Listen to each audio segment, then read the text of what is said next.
बीजापुर जिले के गंगालूर थाना क्षेत्र के पीडिया के जंगलों में एक बड़े एनकाउंटर का दावा किया गया और इस एनकाउंटर में 31 लाख के 12 इनामी माओवादियों को मार गिराने का दावा किया गया।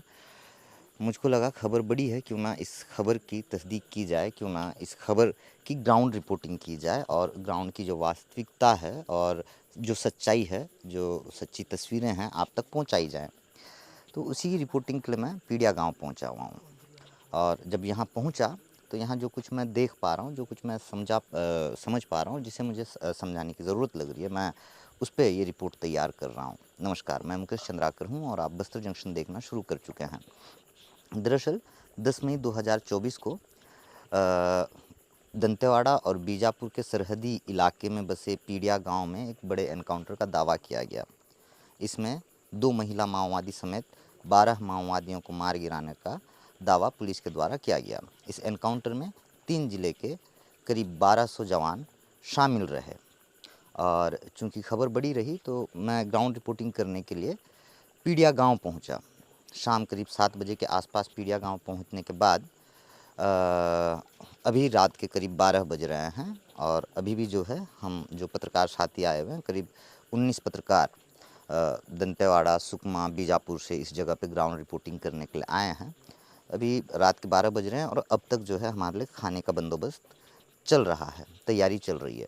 आमतौर पे इस इलाके के आदिवासी शाम 7 से 8 बजे तक सो जाते हैं, लेकिन चूंकि पत्रकार आए हैं तो इन्हें बेहद उम्मीद रहती है पत्रकारों से, सरकार के मुकाबले पत्रकारों से ज़्यादा उम्मीद रहती है कि पत्रकार आए हैं तो हम आदिवासियों की आवाज़ सरकार तक या आम लोगों तक पहुंचाएंगे। तो उसी उम्मीद के साथ और उतने ही प्रेम के साथ, उतने ही अपनेपन के साथ ये हम पत्रकारों के लिए सारी व्यवस्थाएं करते हैं। तो हम पहुँचे, काफ़ी भूखे भी रहे, तो खाने की व्यवस्था चल रही है। 8 बजे से खाने की तैयारी हमारे लिए चल रही थी, अभी रात के 12 बज रहे हैं। चलिए बात करते हुए आगे चलते हैं। आप राकेश? जी सर।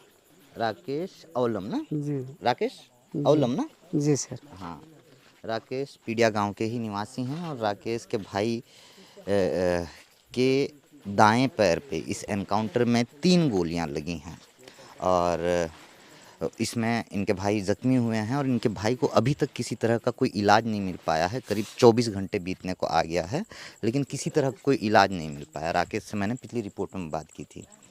राकेश, जैसे पत्रकार आते हैं, इन लोगों से कितनी उम्मीदें रहती हैं आप लोगों को? मैं देख रहा हूँ कि आप लोग 7-8 बजे तक तो सो जाते हो ना? जी सर, 7-8 बजे तक सो जाते सर। और अभी 5 बजे खाना खाते सर। है ना? और अभी 12 बजे तक जगे हो? जी सर। हाँ, क्यों जी क्यों जगे हो? आ जाओ आ जाओ। क्यों जगे हो बताओगे? नहीं बता सकते। खाना सब्जी बना रहे हो इस वजह से? जी सर। हाँ? कितनी उम्मीदें रहती हैं इन पत्रकारों से जो हम सभी आए हुए हैं? जी सर, यहाँ खाना नहीं बनते सर, इसलिए वेट कर रहे सर। है ना? जी ठीक है। राकेश से हम कल भी बात करेंगे। हमने पिछली रिपोर्ट में बात की है, ग्राउंड रिपोर्टिंग के बारे में बेहतर तरीके से जानकारी दे पाएंगे। लेकिन एक बात समझिएगा, पुलिस के दावों को पूरी तरह से ये ग्रामीण जुटला रहे हैं। ग्रामीण बता रहे हैं कि जो 12 नक्सलियों को मारने का दावा पुलिस कर रही है, दरअसल वो सभी के सभी ग्रामीण हैं। तो उसी की रिपोर्टिंग के लिए आए हुए थे। सारे पत्रकार साथी थके हुए हैं और सो रहे हैं, आराम कर रहे हैं। अभी तक किसी ने डिनर नहीं किया है, भूखे ही सो गए हैं। लंबा सफ़र था, थकान भरा सफ़र था। पथरीली पगडंडी रास्तों का सफ़र करते हुए इस जगह तक, पीडिया गांव तक हम पहुँचे। तो यहाँ पहुँचने के बाद जो कुछ कहानियाँ सुनने को मिल रही हैं, कुछ किस्से कहानियाँ आपने तो सुन ली, पुलिस के दावों को आपने सुन लिया। ग्रामीण जिस तरीके से अब पुलिस पे आरोप लगा रहे हैं और पुलिस के दावों को पूरी तरह से जुटलाते हुए सारी कहानियाँ बता रहे हैं, उस पर भी रिपोर्टिंग होगी। लेकिन उससे पहले इन ग्रामीणों की मेहमान नवाजी पे ही बात कर लेते हैं। साथ में रंजन दादा हैं। दादा, काफ़ी थके हुए हैं आप, सभी के सभी। आमतौर पे इस इलाके में जब हम आते हैं, देखते हैं कि ग्रामीण जो है 7-8 बजे तक सो जाते हैं। अभी रात के 12 बज रहे हैं, जगह हैं सभी हमारे लिए। और इतने बड़े ज़ख्म को लेकर, जैसा हम यहाँ पे देख पा रहे हैं, कुछ देर पहले मैं राकेश से बात कर रहा था, उनके भाई मोटा जो हैं, मोटा ना राकेश, मोटू मोटू है ना, उनके पैर पे 3 गोलियां लगी हैं, एक गोली चीर कर निकल गई उनके जांग को। इतने जख्म के बावजूद, ऐसे दर्द के बावजूद ये जगे हुए हैं और हमारी मेहमान नवाजी में कोई कसर नहीं छोड़ रहे हैं। तो ऐसे में आपको क्या लगता है, इन पत्रकारों से कितनी उम्मीदें रहती है ग्रामीणों को? देखिए पहले तो मैं क्षमा चाहता हूँ कि मैं सोया हुआ हूँ, तो ऐसे बात तो करना नहीं चाहिए। आप सोते-सोते बात कर लीजिए। मैं ये कहना चाहता हूँ कि जो जनप्रतिनिधि, जो इनके कर्ता धर्ता, जो जो इनके विकास की बात करते हैं, विकास का राग अलापते हैं, इन्हें वास्तव में अगर मैं आज कहूँ तो इन्हें मात्र एक वोट बैंक समझते हैं, पहला बात। लेकिन इससे भी ऊपर बस्तर की जो तासीर है, खासकर तो इनकी जो तासीर है, बस्तर की जो तासीर है, वो इतनी सुदृढ़ है इनके अंदर कि इनके अंदर इतने तमाम तरह के मुठभेड़ घटनाएं, अपनों को खोने के दर्द के बाद भी, ये सहमने के बाद भी, अपने आंसुओं को बहाने के बाद भी औरों के सामने जज्बात को पूरी तरह से बाहर नहीं ला पाते। दूसरी महत्वपूर्ण बात कि इन तक कौन पहुंच रहा है, इन तक कौन पहुंच रहा है। आज हो ना हो इन तक इन इलाकों तक अगर कुछ पहुंच रही तो फोर्स ही पहुंच रही है, लेकिन फोर्स का रवैया आप सब जान रहे हैं, ये खुद भी उनसे परेशान है। लेकिन अगर इनकी बातों को रखना है तो पंचायत का सरपंच, सचिव, इनके विधायक, इनके जिला पंचायत सदस्य या राज्य के मतलब तमाम इनसे इनसे ये नहीं रख सकते, क्योंकि वो भी इनसे सरोकार नहीं रखते। सीधा मैं बात कहूँ तो अगर सरोकार कोई रखता है, कोई इनसे वास्ता रखता है या जिनसे ये उम्मीद रखते, वो केवल पत्रकार है। और यही वजह है कि रायगुड़ा में मैंने एक बार अनुभव किया था, इतनी रात को वो हमारे लिए खाना बना रहे थे, सेम ऐसा ही एक प्रकरण था। और एक दूसरी मरतबा पीड़िया में जब आने के बाद इन्हें उम्मीद है कि कल सूरज उगने के बाद ये उस मौका स्थल पर जाएंगे, ये अपनी एक रिपोर्ट बनाएंगे और इनकी जो बातें हैं, कम से कम ये अपनी बातों को उन कैमरे आप हमारे सामने रख पाएंगे, क्योंकि ये जानते कि इस दायरे से बाहर जाने के बाद उस इलाके में मतलब उनके लिए लोकतंत्र भले है, लेकिन लोकतंत्र के उस मंदिर में, उस इलाके में इनकी बातें सुनी जाएगी नहीं सुनी जाएगी ये विश्वास नहीं करते। इनका ट्रस्ट अगर है तो वास्तव में पत्रकारों पर है। और बस्तर में ये उम्मीद हर गांव में, चाहे वो सुकमा, बीजापुर, नारायणपुर की बात करें, अंदरूनी इलाकों का, तो पत्रकारों से वे बेहद उम्मीद रखते हैं, क्योंकि आज भी इनके लिए जो उनकी बातों रखने का माध्यम है वो केवल पत्रकार ही है। पत्रकारों से काफ़ी उम्मीदें हैं, इस वजह से जो है तमाम व्यवस्थाएं की जाती हैं। चलिए दादा, खाना लग रहा है, रात के 12 बज गए हैं, खाते हुए हम चर्चा करते हैं। अभी भी देखिए हमारे कुछ साथी आराम ही कर रहे हैं, नींद नहीं टूट पा रही है। जैसा कि मैंने बताया, लंबा सफ़र था, इस वजह से थकान भी काफ़ी रही। इसके अलावा जब ऐसे एनकाउंटर्स होते हैं तो उसमें व्यस्तता थोड़ी सी ज़्यादा रहती है, थकान बढ़ जाता है, तो जाहिर सी बात है तमाम साथी आराम कर रहे हैं। अब जैसे ही पहुँचे, यहाँ मिलने वाला दाल चावल भी किसी 5 स्टार होटल के खाने से कम नहीं है। तमाम दादा आ जाता हूँ, बनियान में केवल केवल दादा का ना फेस दिखाना, सिर्फ फेस दिखाना, बनियान मत दिखाना। दादा बनियान में है, जब से कह रहे हैं बनियान में हूँ, मेरा मुझको बनियान के साथ मत ले आना। दादा बहुत दर्द है इनके अंदर, बेइंतहा दर्द है आदिवासियों के अंदर। हाँ, लेकिन फिर भी इस दर्द को झेलते हुए, इतने बड़े जख्म को बर्दाश्त करते हुए हम जब पहुंचते हैं इस इलाके में रिपोर्टिंग के लिए, तब जो है ये दिल खोलकर मोहब्बत लुटाते हैं। तो इसे आप कैसे समझते हैं, कैसे देखते हैं, किस तरह की उम्मीदें हैं इन पत्रकारों से? ये मोहब्बत तो इनके उसमें है, कल्चर में, आचरण में, और दिल खोल कर वो हर जगह लुटाते ही हैं। लेकिन जब पत्रकार आते हैं तो उस समय गणेश से बात हो रही थी मेरी, तो गणेश ने बहुत अच्छी बात कही कि यहाँ के आदिवासियों के लिए डॉक्टर भगवान है, और उसके बाद दूसरी कोई उम्मीद है तो पत्रकार। उस बात को कोट करना चाहिए, बहुत अच्छा उसने अपने अनुभव से कहा इस बात को। और हकीकत है कि ये कष्ट में है नहीं, इनके पास कष्ट आता है अलग अलग रूप में, थोप दिया जा रहा है। बंदूक लेके कष्ट आता है। वो बंदूक लेके कोई भी आ रहा है, माओवादी भी आ रहे हैं, जवान भी आ रहे हैं, कष्ट लेके ही आ रहे हैं। योजनाएं नहीं आ रही हैं, सरकार नहीं आ रही है। हैंडपम्प यहाँ पे, ये बहुत स्वर्ग जैसा जगह यहाँ हैंडपम्प है, नहीं तो किसी का भी पीएम आवास नहीं है, अस्पताल नहीं है, स्कूल नहीं है, आंगनबाड़ी नहीं है, सड़क नहीं है, और सरकार की बाकी जो भी योजना है, शौचालय नहीं है, कुछ भी नहीं है सरकार के नाम पे। और अगर है तो सिर्फ कष्ट और बंदूक के नाम पे कष्ट। तो ऐसे में इनको जब पत्रकार दिखते हैं तो वही बात गणेश वाली फिर से कोट करूँगा कि बहुत उम्मीद दिखती है कि वो तकलीफ जो ये चाहते ही नहीं है, ये सारे कष्ट के बीच नैसर्गिक अपने वातावरण में जीना चाहते हैं, उसके बावजूद अगर उस पर सरकार या माओवादियों का दखल है और दखल की वजह से इन्हें कष्ट है, तो उस कष्ट से निजात दिलाने में शायद पत्रकारों की कोई भूमिका हो। तो इसलिए इनको ऐसा लगता है कि वो खुद आए हैं चल के, तो उनके सेवा भाव में कोई कमी रह ना जाए। इसलिए अभी समय पता नहीं क्या हो गया, मुझे लगता है 12 बजे हैं। गाँव वाले अब तक 2 नींद मार लिए रहते हैं, और लेकिन वो हमारे लिए खाना बना रहे हैं, हमको खाना खिला रहे हैं, हम सब भी इंतज़ार कर रहे हैं। तो ये सारी चीज़ें हैं। कष्ट जब आपके आधार अथाह हो जाएगा ना, तो आपको एक बोलते हैं ना, डूबते को तिनके का सहारा, उम्मीद तो का एक तिनका किरण जो है ना, हाँ, तो तिनका है उम्मीद का एक किरण भी है। और हम वो तिनका हैं, लेकिन क्या बताएं, तिनका अभी कहाँ तक जाएगा सिस्टम। हमें भी उतनी ही परेशानी होती है, उतने ही तकलीफ के साथ, उतने ही विचलित मन के साथ ऐसे रिपोर्ट्स को हम कवर कर पाते हैं। हाँ, तकलीफ देखिए, तकलीफ ये भावनात्मक है, शारीरिक और मानसिक तो नहीं है। मानसिक भी है, शारीरिक नहीं है। जैसे हम कई बार बताते हैं कि देखो हम कितना चैलेंज करके यहाँ तक आए हैं। मैंने अपनी रिपोर्ट में भी कहा कि आप अपने आज के एक चैलेंज को मत देखो, ये सोचो कि गांव वालों के लिए रोज़ की ज़िंदगी यही है, यहीं से चलना फिरना। तो आप इसको अपने लिए चैलेंज मत मानो, आप सोचो कि ये लोग कैसे ज़िंदा है।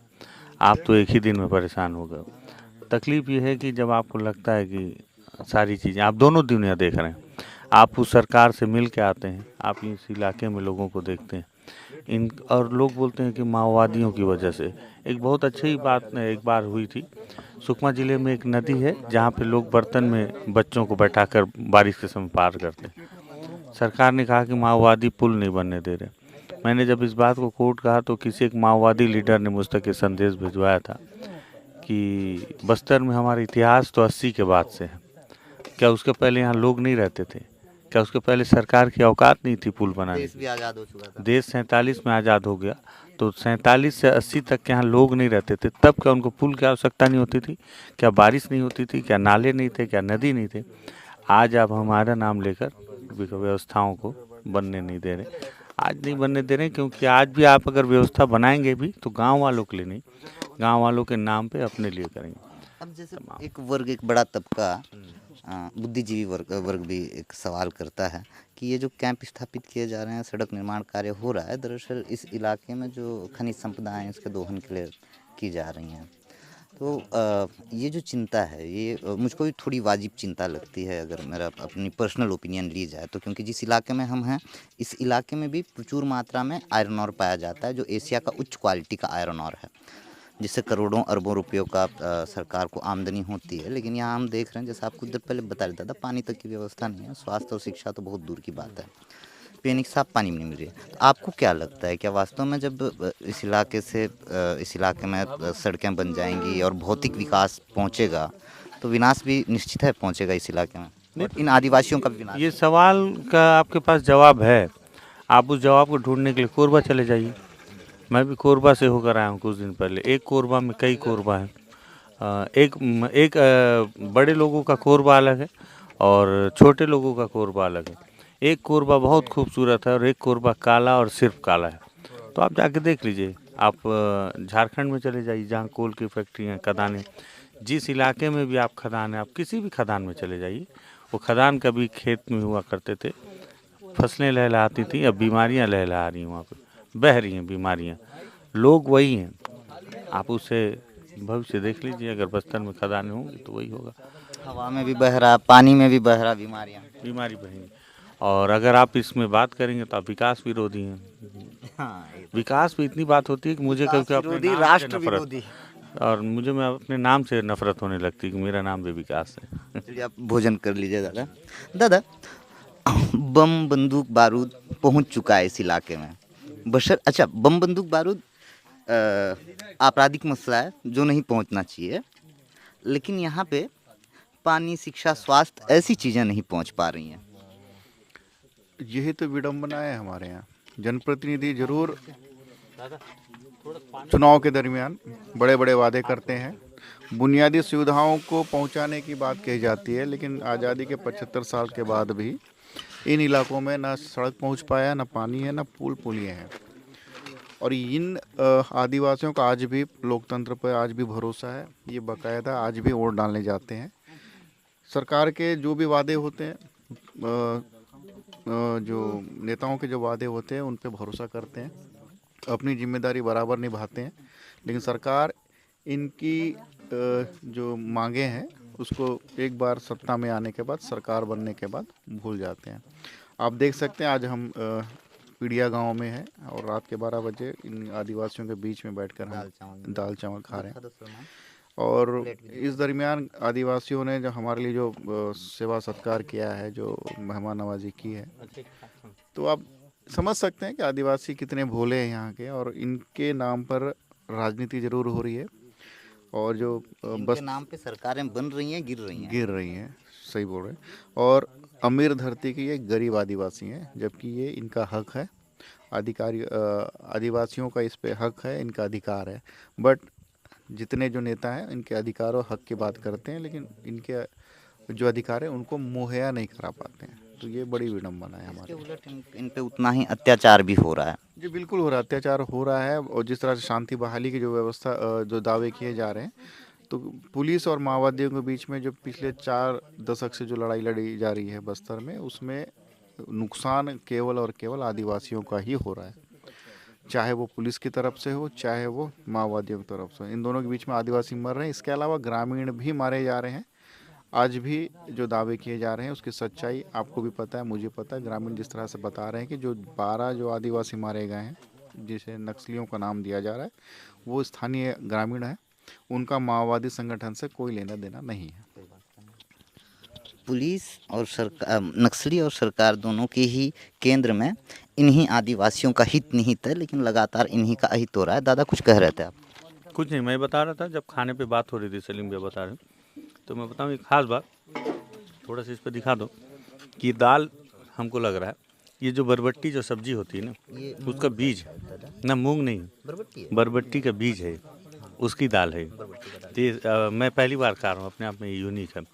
तो बस्तर के आदिवासी जो उनके आसपास चीज़ें मिलती हैं उसी से सारी चीज़ें बना लेते हैं। और वो सरकार पे या बाज़ार पे बड़े बड़े बहुत ज़्यादा डिपेंड नहीं है। नमक वमक का अलग खेल। हाँ, तो मुझे लगा ये बता दूं। अच्छा ठीक है। बरबट्टी का दाल खैर हमने खाया है दादा, है ना, घर पे। हाँ नहीं बिल्कुल दादा, है ना, सबके अपने अपने अनुभव। सारे साथी भोजन कर रहे हैं और भोजन करते हुए डिस्टर्ब नहीं करना। रात के 12 बजे हैं, सभी काफ़ी भूखे हो चुके हैं। कोशिश करेंगे कि अगली रिपोर्ट में और भी साथियों से इस विषय पर चर्चा हो जाए। लेकिन अब गणेश दादा मिल गए, पहुंच गए गणेश दादा के पास, तो गणेश दादा से चर्चा कर लेते हैं। गणेश दादा, कुछ देर पहले जब राम दादा से बात चल रही थी तब आपने बहुत खूबसूरत बड़ी प्यारी चीज़ कही। डॉक्टर के बाद जो है ना, यदि यहाँ के आदिवासियों के लिए बहुत बड़ी उम्मीद की किरण कोई है तो पत्रकार हैं। वो इन पत्रकारों के लिए जहाँ के आदिवासी शाम, मतलब सूरज ढलते ही खाकर पहली नींद ले लेते हैं, 7 बजे 6 बजे सो जाते हैं, उनके लिए 12 बजे तक ये जगे हुए हैं। इसे आप कैसे देखते हैं? कितनी बड़ी उम्मीद की किरण है ये पत्रकार? देखिए, निश्चित ही इस समय तकरीबन 12 बज रहे हैं और ऐसे समय में जो साथी हैं हमारे साथ, जो हमारी भोजन की व्यवस्था में लगे हैं, वो अभी तक खाना नहीं खाए हैं, जबकि अब तक वो आधा नींद सो जाते हैं। ऐसे में आप बिल्कुल ये कह सकते हैं कि उनकी उम्मीदें जो हैं वो हमारे आने के बाद और बढ़ गई हैं।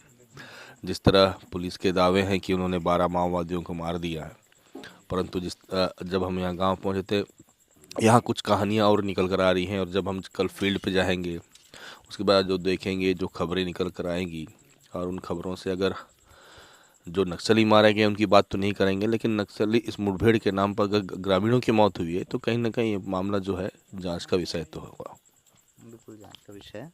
जब तक ग्राउंड रिपोर्टिंग नहीं करेंगे केवल इन दावों पे, तो चाहे वो पुलिस के दावे हों, चाहे वो सरकार के दावे हों, उन दावों पे यकीन करके हम जिला मुख्यालय में या शहर में बैठकर रिपोर्टिंग करते और शांत रहते, संभवतः इतना बड़ा मामला, इतना बड़ा प्रकरण शायद निकल कर सामने नहीं आता। नहीं, बिल्कुल, देखिए, यही तो बस्तर की पत्रकारिता है, जो ग्राउंड की रिपोर्ट के चलते ही राष्ट्रीय लेवल पर अपना जो है वर्चस्व बना पाता है। सिर्फ पुलिस की प्रेस नोट या मुठभेड़ को लेकर पुलिस के जो दावे हैं, अगर हम सिर्फ उन्हें ही लिखेंगे तो जो हकीकत है, जो सच्चाई, वो बाहर निकल कर नहीं आएगी। और आज हम आए हैं, देर शाम हो गया था तो रिपोर्टिंग हो नहीं पाई है।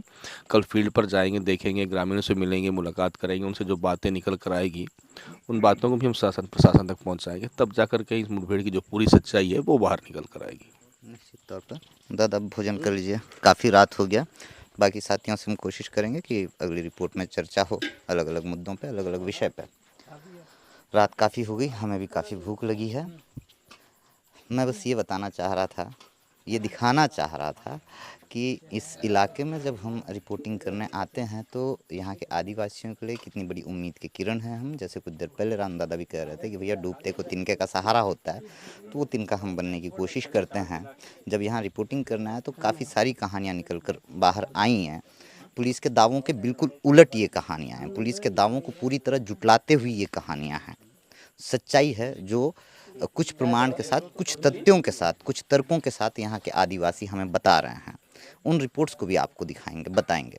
कल सुबह ग्राउंड रिपोर्टिंग की जाएगी इस पूरे एनकाउंटर को लेकर।